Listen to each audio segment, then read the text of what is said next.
Intimidating governors to our opposition, and some allegations even say monies are offered to the tune of billions of naira to these governors to come to the APC. On Big Talk, we take politics beyond party lines and press statements. We interrogate policies, challenge power, and it shall be addressed, and demand accountability from those who govern, from the presidency to the National Assembly, from state governments to grassroots politics. We break down the decisions that affect your daily life. No propaganda, no political comfort zone, just facts, context, and fearless conversations.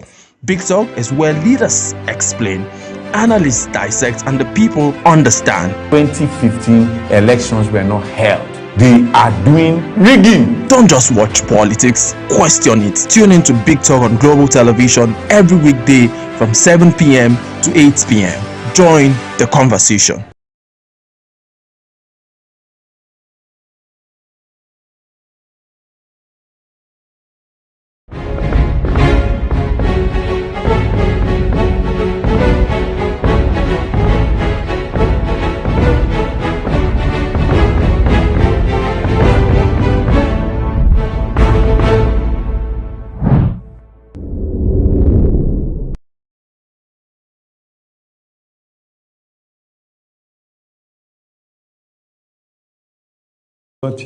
A very good evening and welcome to another exciting edition of Big Talk, a program where we highlight political issues concerning Nigeria and how we could actually move the country forward. My name is Ubah in Abuja. I'm saying welcome to the show tonight. Tonight we take a look at a former senator of the Federal Republic of Nigeria, the late Senator Ifeanyi Ubah, the owner of Capital, or the founder of Capital, philanthropist and adroit businessman.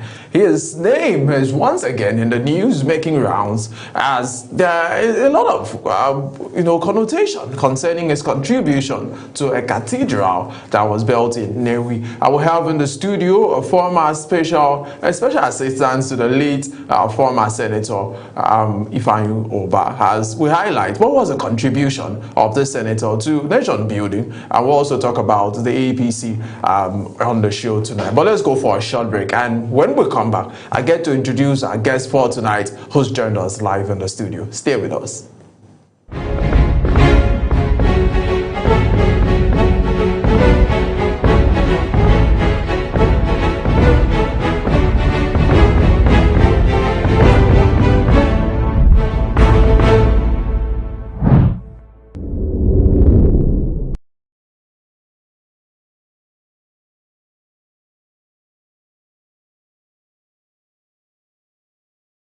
So the name Ifeanyi Ubah is no stranger to Nigerian politics. It's a name that was ingrained in the psychology of a lot of politically minded Nigerians for many years. And he died as a senator of the Federal Republic of Nigeria, representing one of the senatorial zones in Anambra State. And today we've seen a lot of back and forth on the social media concerning the contribution of the late Senator Ifeanyi Ubah to a building of a cathedral that was put into use, of recent. And we saw the Catholic bishop of that particular cathedral giving credits and mentioning some names. And he also mentioned Ifeanyi Ubah. And some persons say the mention was not enough for the work that the former senator did for that particular cathedral. And this highlights the legacies of politicians when they are no longer alive. So tonight in the studio we have Dr. Francis Okoye, who's joined us. He was a special advisor on political matters to the late Senator Ifeanyi Ubah. He worked with him for many years. He's also the coordinator of the APC media network, who's also joined us. But later we'll talk about the APC. Let's talk about your late boss, Ifeanyi Ubah. That name comes again to the front burner of Nigerian politics, as there's a lot of back and forth as to his contribution to Anambra and his contribution to the cathedral. You worked with the senator. You worked with him closely for many years. Who was the late Ifeanyi Ubah? It's a pity that my late boss, Senator Dr. Ifeanyi Ubah, He's now being discussed as a past tense, as a man who is no more. This is a man who came, who saw, and he conquered.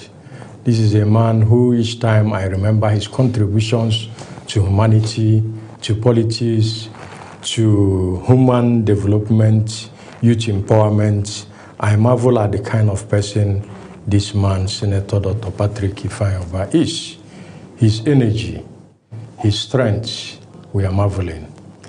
This is a man who was born into an average family in Otolo, Umuanoka-Nnewi, in the Nnewi North local government area of Anambra State. His father, his mother, these are people who were an average, in fact, they were teachers. The father used to be a teacher in those days, and the mother used to be fully a housewife. And Ifeanyi grew up learning the rope of how to relate with humanity, how to relate with the world. He has that compassion built in him by his late father and his mother. And he grew up and he told his parents, I want to go into trade, I want to go into business at a very tender age. And the father, because the story I'm telling now is a part of the story Ifeanyi told us as somebody who worked closely with him for close to 9 years before his demise. In fact, I met Ifeanyi I think on Wednesday. He traveled the following day to London for a graduation ceremony of his son. And it's not up to 2 days in London, up to 3 days in London, and he died in London. So I could say I was with Ifeanyi like 3 days before his demise. And even outside that physical being with him 3 days before his demise, I was on phone with him 3 hours before his death. I had the graduation of my own daughter, Amanda, too, at Ubah, where my daughter was schooling. And I called Ifeanyi on WhatsApp. He didn't pick. The next 30 minutes, he picked. I mean, that was on July 26, 2023, the day he died. He called me back after an hour or two and said, oh, yeah, I missed your call. I said, yes, Oga. You know, you said, I told you about my daughter's graduation, and you said if I reach there, I should call you so that I speak to my daughter. He said, yes, I remember. Oh, yeah, let me speak to her. And I gave my daughter Amanda phone, and Ifeanyi wished her success in her future career. After graduating from primary school, my daughter was about entering JS1 then. So after catching joke with my daughter, Ifeanyi told me and said, oh, send me your daughter's account so that I will wish her well monetarily. I said, okay, I will not. I'm telling you the joke we cracked, the last joke we cracked. I said, okay, I'm not going to send you Amanda's account. I know Amanda had a bank account, but I won't send you her own because as of now, it is only the mother, my wife, and Amanda that are signatories to the account. That myself, I am not a signatory. If I send you Amanda's account, I won't enjoy the largesse from the money you are going to send her. So you better send it to my own. If I ever say, yeah, I won't send it to you, so we crack joke. After some minutes, he had my account number already. I saw an alert of 250,000. He said, oh, this is for Amanda's graduation. Use it and go and take her out and enjoy with her. I said, thank you. I now called my boss back again for Amanda to appreciate. Amanda appreciated Senator Ifeanyi, and that was the last discussion we had. It was not up to 24 hours Ifeanyi was pronounced dead. So this is a man who sponsored my State House of Assembly election in 2019, when I ran for State House of Assembly under YPP for Njikoka, one state constituency in Anambra State. In that election, Ifeanyi put more than 14 million naira, gave me a IAS bus, donated many bags of rice with which I campaigned with, bags of Indomie and other campaign materials. But the cash, the liquid cash he gave me was between 13 and 14 million naira. I had the record. This is a man who sponsored me in that election, and I came second in that election.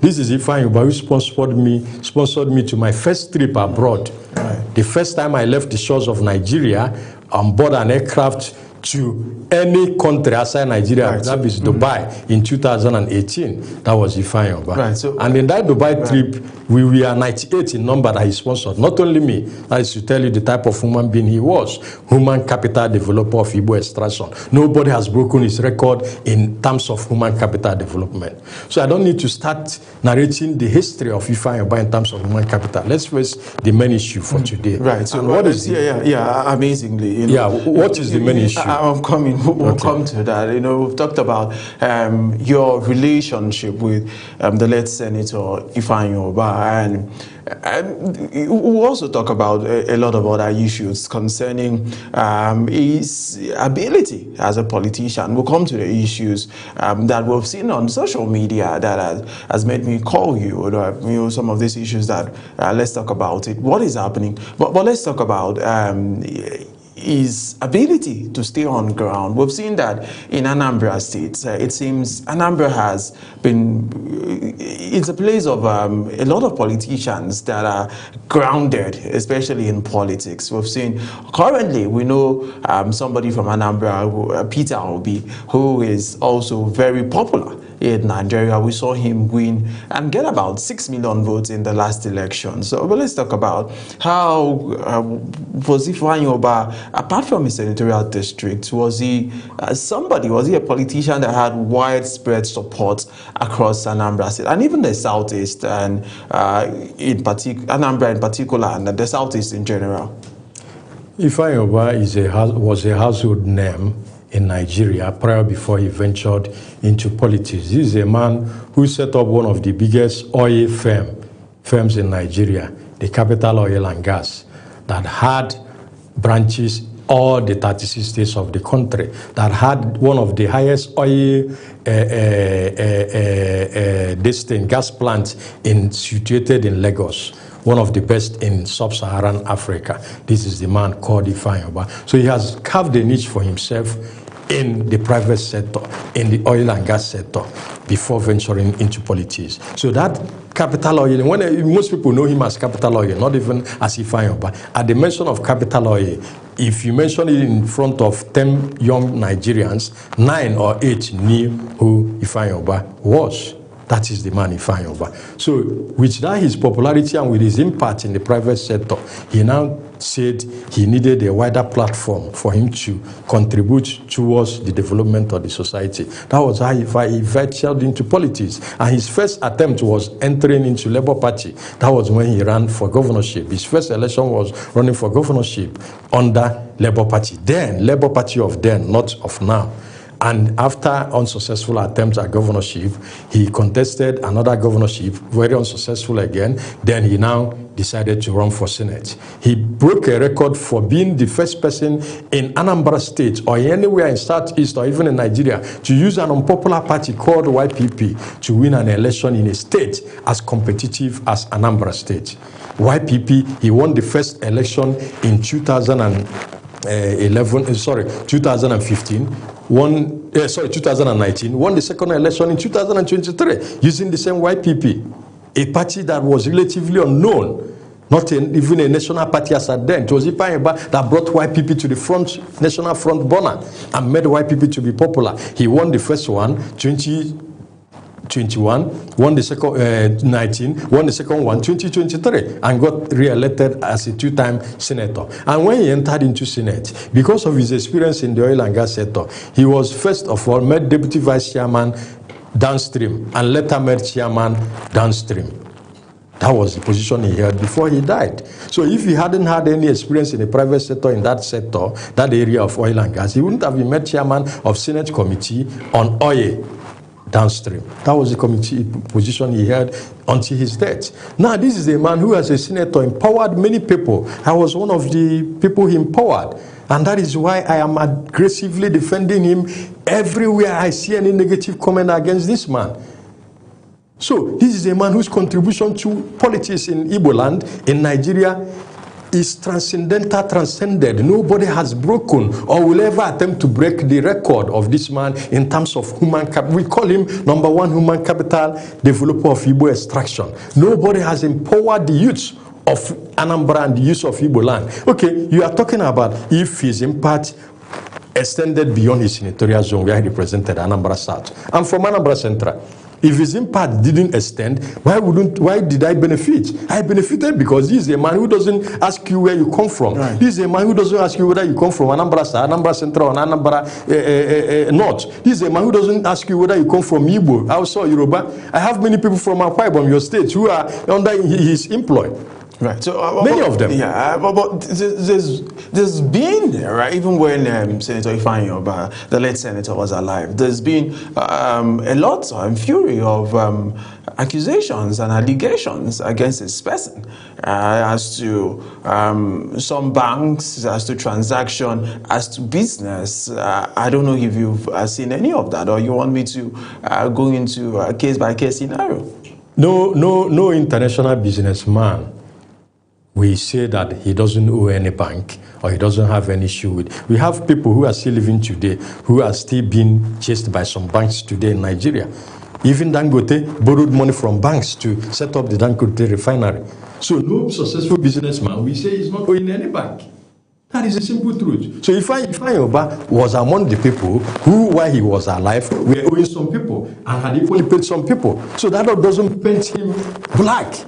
Every successful businessman, like I mentioned, Dangote, had people, one or two people he was owing. That is a simple truth. And that's what I would say about that. Right. Okay. Yeah. But let's talk about the coordination of playing the politics of associating with other politicians. What was it like? His impact with interacting with other politicians in the Southeast, in Anambra State? Yes. When Ifeanyi Ubah was alive, his house was a mecca of sorts. Mecca in the sense that everybody from across every political party known in Anambra and Southeast would always visit his house. It was a mecca of sorts, political mecca of sorts.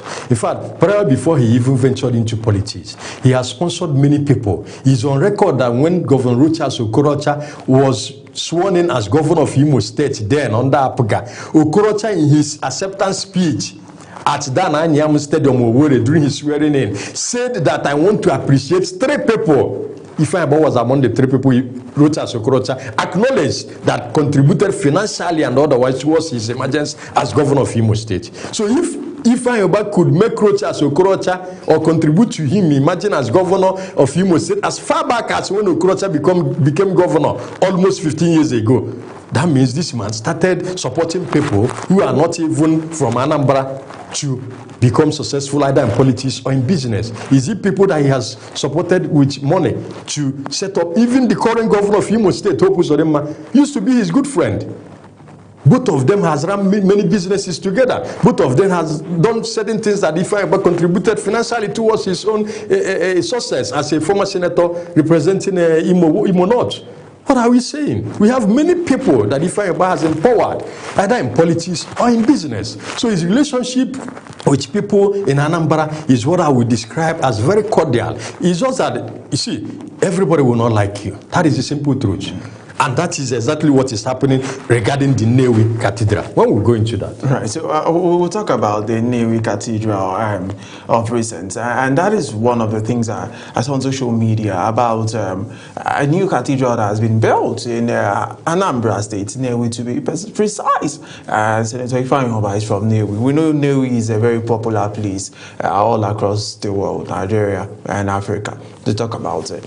And there were names that were mentioned, and Peter Obi was mentioned, the current governor was mentioned, and the priest also mentioned Senator Ifeanyi Ubah. Let me see if I can see the statement of the priest at that particular event and what he said concerning Senator Ifeanyi Ubah, because he made a mention of his name, but there are thoughts around the fact that he wasn't mentioned enough, and we've seen that bring some fury on social media. Some persons say maybe it's because the senator is no longer alive, and some persons have even said it is some form of ingratitude as to the senator not being mentioned as much as he should have been mentioned. What's your take on that? The truth of the matter is this. The Nnewi, Our Lady's Cathedral Nnewi, the church in question, popularly known as Nnewi Catholic Cathedral. That church project was started earlier on, prior before Ifeanyi took over as the sole builder of the church. The parishioners, everybody was contributing money. Then at a time, Bishop Hilary Okoye called people to come and donate money so that they will see how they can facilitate and ensure that the church building project was done and done fast. Then during the day of donation, Ifeanyi donated 30 million naira, the highest money. I mean the first day, the bishop, then the former bishop, Okoye, not the current one, called for a meeting of parishioners, everybody, so that they can raise money for the project. So after that day, many people donated, but the highest donor that day was Senator Ifeanyi. That time, Ifeanyi has not become a senator, mind you. He had not become a public office holder, but he donated 30 million, with proceeds from his private sector, business, Capital Oil, and the rest of them. And he donated the highest money at that time. Then after some years, the project was still going in a snail stage. It wasn't going fast. The bishop again called Ifeanyi and said, please, Oga, what do we do? This thing is not going as fast as we could. Do you think we can achieve this thing the way a holy Nnewi doesn't have a cathedral? And Ifeanyi is somebody who has a passion to do things for God. As far as I'm concerned, forget all the noise. Even people like us are agitating on social media saying Ifeanyi wasn't actually recognized. I will call it noise. The noise is because of the way the appreciation was done. Not actually that we are doing it for Ifeanyi to gain recognition from human beings. He never built that church or started building that church for human beings to clap for him. No, but for God. But things should be done the right way. How is things done? Are things done the right way? Now let me give you an example. This man took over the church. After the church, I agreed that it was going on a snare stage. They are now agreed, because before you to tell an individual to start taking over the church project, there are things that should be done. It's not something that only a bishop will take a decision. I don't know if you are aware. I'm a Catholic, I know what I'm saying. So after they met, the approval was given, and Ifeanyi was given the go-ahead to start building the church project single-handedly. That former one that the parishioners or the congregation we are building, that initial one, was knocked down completely. Knocked down, though that one hasn't reached lintel level anyway. It's like 4 or 3 coach block. It was knocked down completely. And Ifeanyi started it from scratch. Because I have had some people on social media say it wasn't Ifeanyi, but I started it from scratch.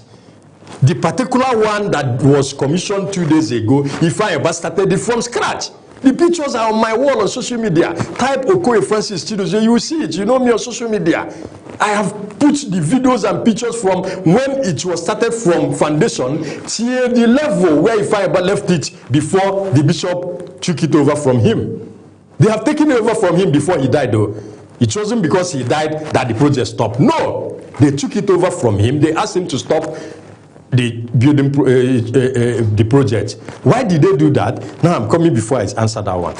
Ifeanyi started building that project from scratch, building it to lintel level. There were times where Ifeanyi will call us his aides to go and inspect the place. We will go. The bishop will say, "Hey, distinguished, please, we don't like this iron. We don't like this roofing. We don't like this." They will demolish everything, start afresh. We don't like this design. We don't like this design. Give us this design. I went to Rome. I saw another one. Even Ifeanyi himself will travel and come back, say, "There is a design he saw in one church in Germany, in Rome. Please, I want it to be replicated in Nnewi. I love Nnewi." That man loves Nnewi so much when he was alive. He doesn't play with anything in Nnewi. What does it take for him to be the cathedral for Nnewi people? He knew he could achieve it, and he was almost achieving it. So that was what happened. Then they demolished the roofing of that church 3 times before they got exactly what they want. The what is that long this thing? What is it called?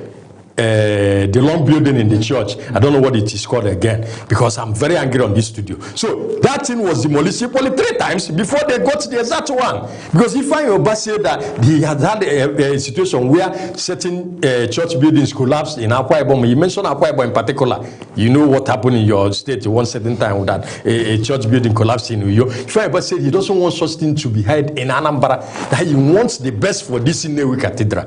So they demolished the first one, demolished the second one, demolished the third one, the second one, then got it perfectly in the third one. The same thing with the roofing. The roofing was done 3 times. All these things were done by Ifeanyi Ubah single-handedly until that building got to a roofing level, plastered both inside and out, marble on the wall, fixed, the windows fixed, half of the window fixed, then the altar fixed. A church building that got to this level of roofing completed, plastering completed, marbling completed. In fact, the videos and the pictures are there for people to see. The very day the former bishop left, the time his tenure ended around end of 2022, and the new bishop said they need to send him off. Normally, how they send the outgoing bishop off. Ifeanyi Ubah came there that day, and the bishop said he would want the same forth to be held in that church. That time that has not been roofed, though. Ifeanyi Ubah said, okay, I will hasten the roofing. Ifeanyi Ubah now rushed and hastened the roofing so that the same-for party could be of the immediate past bishop, Hilary Odili-Okeke, could be held in that cathedral. And the roofing was done. It was in that place that that same-for party of Bishop Odili-Okeke took place, in this same cathedral now. So if there was no roofing, for people who are saying it has not reached 80% completion, if there was no roofing, why did they hold the same fort in that place with the roofing on top of the house, on top of the church building, with the marble, with the altar already finished, completely finished? What was remaining were, because as at that time, it was just plastic seats that Ifeanyi Ubah provided. What were remaining were these normal seats that you are seeing now on the screen, that Ifeanyi Ubah never provided, and other internal fittings in the church building, which we are not up to 20%. But the other 80% were already done by Ifeanyi Ubah. So immediately the new bishop assumed office, Bishop Benson, he didn't reach up to 1 month. He started writing Ifeanyi Ubah, please, we want you to hands off from this church building project. Ifeanyi Ubah cannot force himself on the parishioners or on the cathedral or on the bishop or on the church for him that he must complete it. He wouldn't. He asked the bishop why. Bishop said, no, this is what they have agreed, so that other people can contribute, so that it can be fastened. That the burden is now heavy on you. That if we allow you, this may take 20 years. How will it take 20 years? It didn't take 20 years for you to reach the level he got, to be roofed, plastered, marble fixed, every other thing. And you think that the remaining 20% will take 20 years. That was what Ifeanyi Ubah had. Ifeanyi Ubah said, well, no problem, no problem. Right. That was how Ifeanyi Ubah handed off. And they took over. That was around 2022 to 2023, early 2023. And day before yesterday, 2 days ago, they completed it, and the church was dedicated for people to now start. Right, but we saw names now. I'm coming. I think the crux of the matter here is that we saw other politicians, right, like Peter Obi and the rest. They were mentioned, and some persons are saying in the statement, Ifeanyi Ubah was also mentioned. So why are supporters of the late senator? I'm coming. Let me put you the bishop now. Thank God you are the one saying other people were mentioned. Professor Ubah provided, I'm putting the bishop, provided business class air tickets that were used to lift all the over 60 bishops that attended. Ubah Okoye is the owner of United Nigeria Airline. That was what Bishop said. Please, parishioners, appreciate him. I'm putting the bishop. He mentioned the person, and he mentioned what the person provided. You called the person's name, and you mentioned what he provided. Aircraft that lifted all the bishops to the day of dedication. You only mentioned Professor Soludo, the governor of Anambra State, and said it was the governor that tarred the whole compound, the whole church premises. These people are there. Then you go to Ifeanyi Ubah, he mentioned many other people, but I just want to give just this two critical example. Even Peter Obi, you said, he mentioned Peter Obi said that he contributed. Now you go to Ifeanyi Ubah, he said Ifeanyi Ubah and others contributed. Ifeanyi Ubah and others contributed. What did Ifeanyi Ubah contribute? You didn't mention it. And why would you even say Ifeanyi Ubah and others? Why can't you probably he used like 2 minutes to praise Peter Obi, used like 2 minutes to praise Soludo for his contribution, used like 2 minutes to praise Okoye, but Ifeanyi Ubah was mentioned on the matter of the Bishop Benson for just 1 second. Was that enough gratitude for a man who put in billions of naira to ensure that that church project came to 80% completion before you took over? Right. So people could argue and ask, it could not have, maybe making assumptions now, it could not have been deliberate. It was a deliberate action. I know, see, I know the politics of Nnewi. I wouldn't want to mention them here. I know the type of local politics. It's unfortunate that Bishop Benson allowed himself to be used or to be dragged into the local politics of Nnewi that made him not to recognize Ifeanyi Ubah the way he should. Do you know that the wife of Ifeanyi Ubah, I spoke with the wife yesterday. She was crying on phone. Why? That the bishop did not invite her or even the kids to the dedication. No mention of giving the invitation to the family or even saying 1 minute silence in honor of Ifeanyi Ubah. There was disregard for the family. There was dishonor for the legacy of Senator Ifeanyi Ubah. Some people are talking, why would Ifeanyi Ubah go and waste money and build church for God when you should have used it and build human beings? Ifeanyi Ubah was building human beings too. I am part of those people Ifeanyi Ubah built. That I'm answering Oyumuri today is because of Ifeanyi Ubah. He empowered me. He empowered many people. Even those who are showing me gratitude today, even those who are fighting him, he empowered many of them. That he built a church doesn't mean that he didn't empower people. He empowered people too. What we are saying is that if you want to give gratitude, even in Bible, our Lord Jesus Christ got angry when he healed 10 lepers. Only one person came to appreciate him. Was he not angry when he was expressing it that only one person came? If he was not angry, he wouldn't have said it out. So the same thing, how could you now select people you will give proper gratitude? The governor, Professor Okoye, and the rest of them. Then he got to Ifeanyi Ubah that should be a major donor.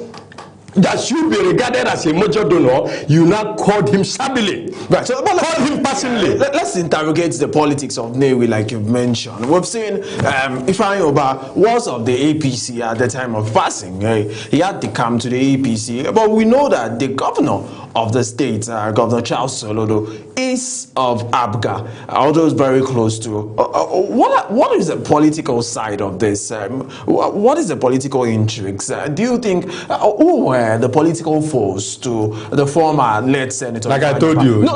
You like I told you. I will not. No. Ifeanyi Ubah is no more. Right. We are only trying to live out what the Bible said.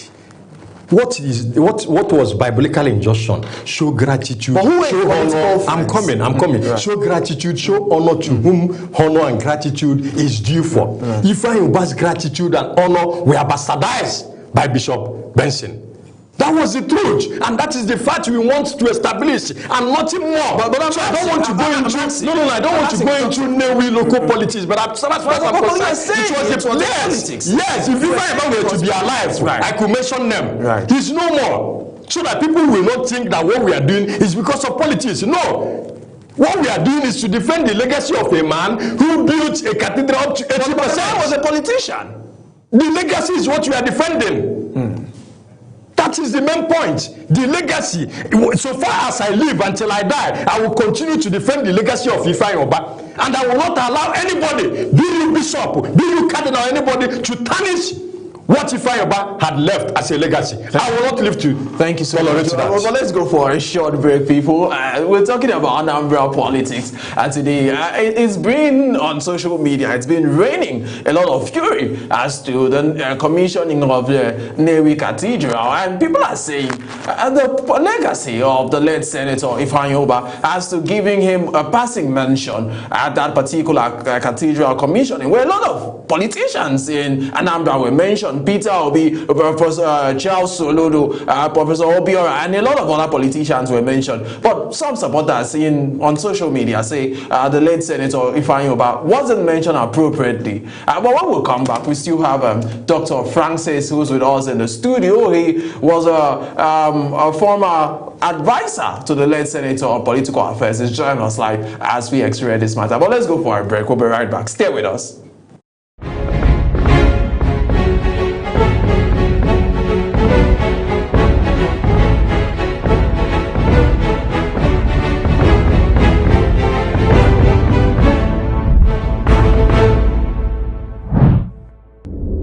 Politics decides our economy. Politics shapes our security. Politics defines our future. But who is asking the hard question? Is intimidating governors to our opposition, and some allegations even say monies are offered to the tune of billions of naira to these governors to come to the APC. On Big Talk, we take politics beyond party lines and press statements. We interrogate policies, challenge power, and it shall be addressed, and demand accountability from those who govern. From the presidency to the National Assembly, from state governments to grassroots politics, we break down the decisions that affect your daily life. No propaganda, no political comfort zone, just facts, context, and fearless conversations. Big Talk is where leaders explain, analysts dissect, and the people understand. 2015 elections were not held. They are doing rigging. Don't just watch politics, question it. Tune in to Big Talk on Global Television every weekday from 7 p.m. to 8 p.m. Join the conversation.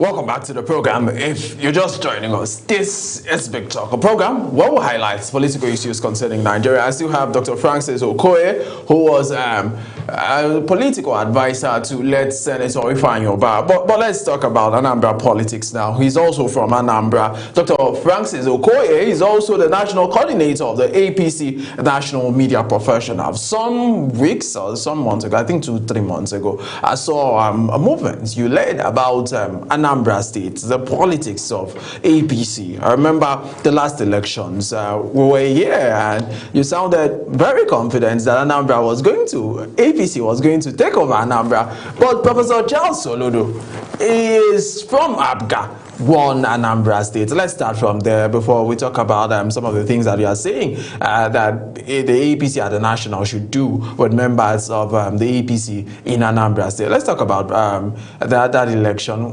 What happened and why did the APC lose the election? The people of Anambra actually spoke, and I think we had no option than to obey what they have spoken. Before that election, I had high hopes that my party, the APC, and our candidate, Prince Dr. Nicholas Okachu, would win the election. But few weeks, like 2 weeks to the election, I started seeing the handwriting on the wall that our party at the national are not in support of our candidates. Imagine, in fact, they didn't give us the needed support as a party at the national for us to win the election. When I mean support, some people may think support means giving us all the apparatus to rig the election. That is not support. We are not talking about rigging. For us to pull almost 100,000 votes without spending any kobo to any voter and we still got up to 100,000, nearly 100,000 votes for APC in Anambra, it means we were on ground. It means the people were ready for change. But unfortunately, the backing we needed from the national did not come. And I saw the handwriting on the wall 2 weeks earlier before the election. And that was why we couldn't actually deliver. Because there are certain things that the APC at the national level should do for the local APC in Anambra and the local government areas and wards for us to emerge victorious. They didn't do it. Rather, such support was given to the APGA candidate, Professor Soludo. That was how Soludo emerged winner. If not, a typical Anambrarian wanted a change, and that change, we were projecting it through Prince Dr. Nicholas Okachupu and Senator Uche Ekwunife as governorship candidate and deputy governorship candidate of our party in the last election. But be that as it may, some have congratulated the governor. He will be sworn in May, on May 17 next year. Myself, I said I will not congratulate him. He can go to Ekudi and look for his own congratulation. But he still remains my governor, and I will still address him as governor till the last day. That is it for that. You know, maybe the fact speaks different, because my colleague, Aniete Patrick, was on ground and she reported, and various other reporters, to infractions by almost all political parties. But you are saying the APC was not involved in any infraction in that particular election. I am telling you, you can believe what your reporter told you. Your reporter may also... He didn't mention APC, right? But he mentioned the party broadly. Okay. Parties. Well, that one but is past. But they are exonerating your party. That one is past. Right. Of recent... Let's discuss Anambra APC Liberation movement, which I led a month ago to Abuja. Let's discuss. Right. You also talk about some of the things that you've said concerning the APC. You've talked about the fact that the APC at the national level have not given support to prominent members of the party who have sacrificed. Not just support, appointment. That was our main issue. Appointment. To prominent members. But that has been done to members of other parties. And what led to that? And since you've said it, what has been the reaction from the APC at the national? The APC Anambra State Liberation Movement, which I champion, which I'm the national convener or national president, was formed as an offshoot of what we see as the marginalization of APC stalwart members in Anambra State. Marginalization? Yes. There is an internal marginalization of APC members in Anambra State. By APC members? I'm coming by APC at the national level and by our president in particular, because appointments are done at the office of the president, not at the national chairman's office. But the national chairman or other party stalwarts at the national level have a role to play. Now, let me give you an example. We have a minister today of Anambra extraction. Only one minister from Anambra State, Bianca Ojupu's wife. She's of APGA extraction. In fact, a board of trustee member of APGA. A minister. Then we have another person, Mr. Mark Okoye, who is MD of Southeast Development Commission. He's equally a card-carrying member of APGA. And these are the two most powerful positions in Anambra State coming from the federal government. Two most powerful. When I say two most powerful, the minister is number one, then SCDC MD is number two, before you now start counting of other appointments. So if the two highest positions an APC government can offer to Anambra State were ceded to an opposition party in Anambra, not to APC members, then why are you not saying it is marginalization? So we are right to use the word. Yeah, to APGA. So we are right to use the word. We call them opposition because in Anambra, APGA is our opposition. Then we are the opposition too. So that's why I use the word opposition. So if such position we are given to our opposition, which is APGA, then that means we are being marginalized by the party at the national level or by the president. Sometimes people will say, did you... how many votes did Tinubu get in Anambra, in APC, Anambra? Why would he now carry the appointment and give? The applicant that they gave it, who did they support in 2023 presidential election? Soludo supported Atiku Abubakar, hosted Atiku at the government house in Oka. And when Tinubu came to Anambra, Soludo refused to host him. Now, the same Soludo is now benefiting, his party and himself are now benefiting from appointment that should go to APC members. Go to Osun State. Osun has like 3 ministers in this government, either 3 or 4 in this government. Meanwhile, Osun is being ruled by PDP and lately by Accord Party. Yet they have 3 ministers and many other appointments. So let nobody adduce that point of saying how many votes did you give Tinubu in 2023. I myself in particular, I'm using myself as an example. I led the Tinubu Setima ambassadors across all the 21 local government areas of Anambra State and all the 326 wards in Anambra State. Many people too, with many support groups. And we mobilize people even when we came from a state that is so volatile in the sense that Peter Obi is from Anambra State. And they see anybody working for Tinubu in Anambra State as a saboteur. Even till today, go to my social media handle. Anytime I post Tinubu, like yesterday, 2 days ago, I posted Tinubu. People came there and started saying I'm a betrayer, that I left Peter Obi, my brother, and started supporting the Yoruba man Tinubu. That is the same way they see us in Anambra State. So anybody that is an APC member in Anambra State should be quoted like a god by APC National and by President Tinubu and everybody in this our party. This is my 5 years of APC membership, and I have never in any day regretted my membership of APC.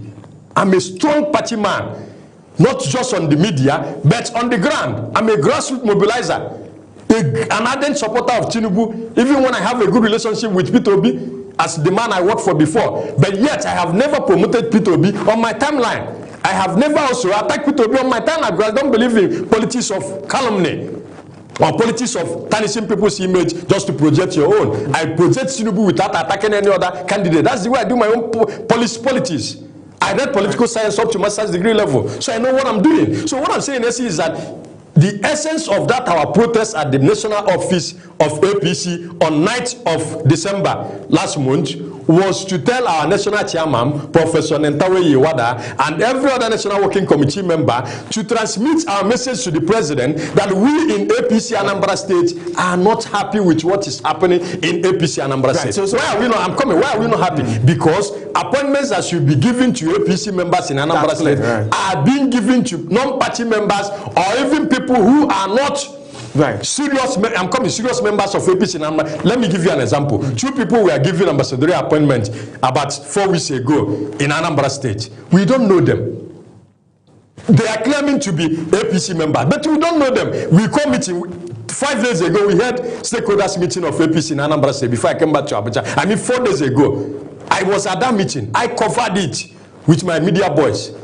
All these 2 people that were nominated as ambassadorial nominees, none of them came to that meeting. Meanwhile, it was an expanded APC Anambra stakeholders meeting that almost all our stakeholders in Anambra attended. Is it Engineer John Bosco Ononkwo? Is it Ambassador Elijah Onyaba? Is it Senator Uche Ekunife? Is it Ubah or Dr. Kodlo Kelekwe? Name them. There are many people who have contributed. Is it Umoji Chukwuma? Who have contributed enormously, tremendously towards the growth of APC in Anambra State, who deserve appointment like some of these people I have just mentioned. But none of them have been given an appointment. And you keep on giving appointment to people because they know who know Mr. President. Because myself and other people don't know who know Mr. President, we are being neglected. And another election is coming up. In fact, this election of next year, the campaign has already started this 2026. And they are expecting us to equally start working for APC again, which I will work. It's my party. I believe in APC. I will still work. But let the right thing be done. What is the right thing? Let appointment, federal appointment by Mr. President be given to the right people. People who, when they collect the appointment, they will use it to empower party members, use it to grow the party in the state, so that we can be able to win another election in Anambra State. Right. It's clear as to the position of some of the things you've stated about your party. But there's something called internal mechanism for solving disputes or conflict in political parties. Have you tried looking at exploring those internal mechanisms? We have done that before the protest. We went to national office, and even after the protest we are still doing it.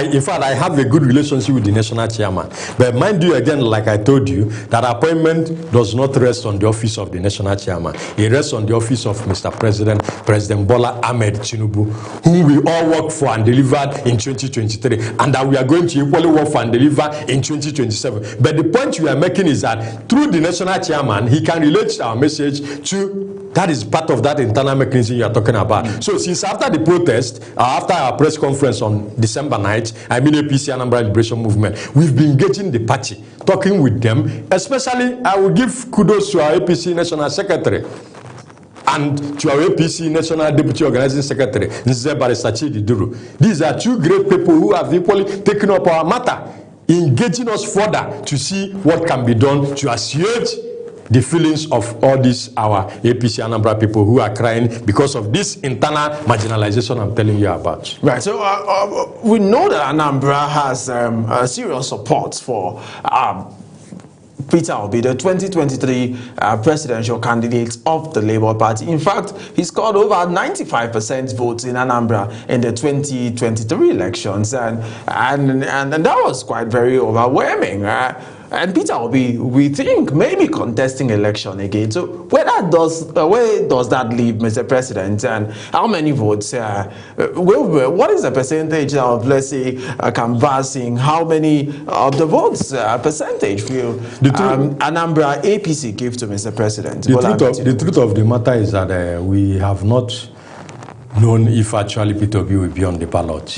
It is still a guesswork in the sense that ADC that Peter Obi has fully joined now, as currently constituted, is going to produce an Atiku presidential ticket. That is the simple truth. And should Peter Obi not join another party early enough, he may end up not having any party to join, because even Labour Party has already started clamoring for Peter Obi's vice president to take over as the presidential candidate. Is it PDP that is already half dead? So what I'm saying is that Peter Obi may not end up emerging a presidential candidate, but should he emerge, which I equally wish that he emerges, because he's my brother, let him emerge so that he will see test his capacity and ability again on the poll. As far as I'm concerned, a typical northerner, because what we are now going to drag is northern votes, not actually southern votes. Because as far as I'm concerned, most of the southern votes, no matter the way you look at it, has been tightened with most of the defections from not just the governors, senators, rep members from the south, rooting for President Bola Ahmed Tinubu for 2027. Even Atiku Abubakar, his son, yesterday joined Tinubu's trend to endorse Tinubu for, if Atiku, who is going to be presidential candidate of a party tomorrow, and his son is supporting Tinubu, El-Rufai, his son is supporting Tinubu, most of these big wigs who are in the opposition party, their children are supporting Tinubu, and you think Tinubu will not win. Some people will say governors are not the people to decide who will win. But you will be happy if those governors join ADC or join your party. You clap for them and say you have gotten a catch. But when those cards enter APC, you say they don't have vote. Who says that governors don't have vote?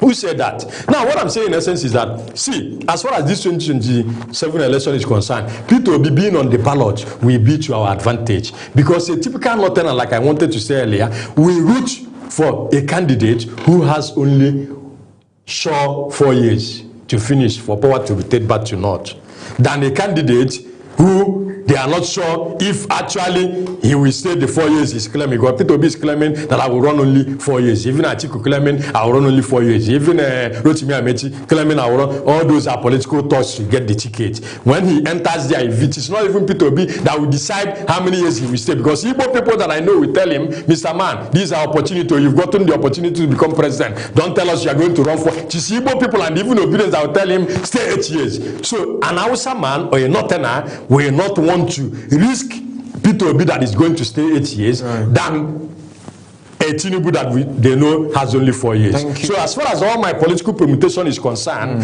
Peter Obi and Tinubu being on the ballot, Tinubu will win Peter Obi. Thank you so much, Dr. Francis Okoye, for joining us tonight with the studio for our program. We wish you all of the best. We wish Anambra APC all of the best. And the tonsils, we wish it is settled in memory of the late Senator Ifeanyi Ubah. Thank you so much for coming tonight on the program. Thank you very much, Ubah. Thank you.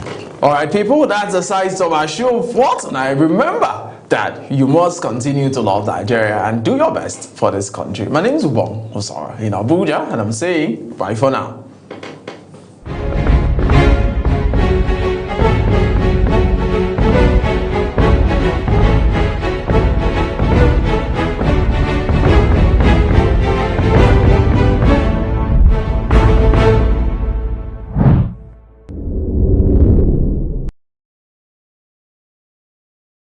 Politics decides our economy. Politics shapes our security. Politics defines our future. But who is asking the hard question? Is intimidating governors to our opposition, and some allegations even say monies are offered to the tune of billions of naira to these governors to come to the APC. On Big Talk, we take politics beyond party lines and press statements. We interrogate policies, challenge power, and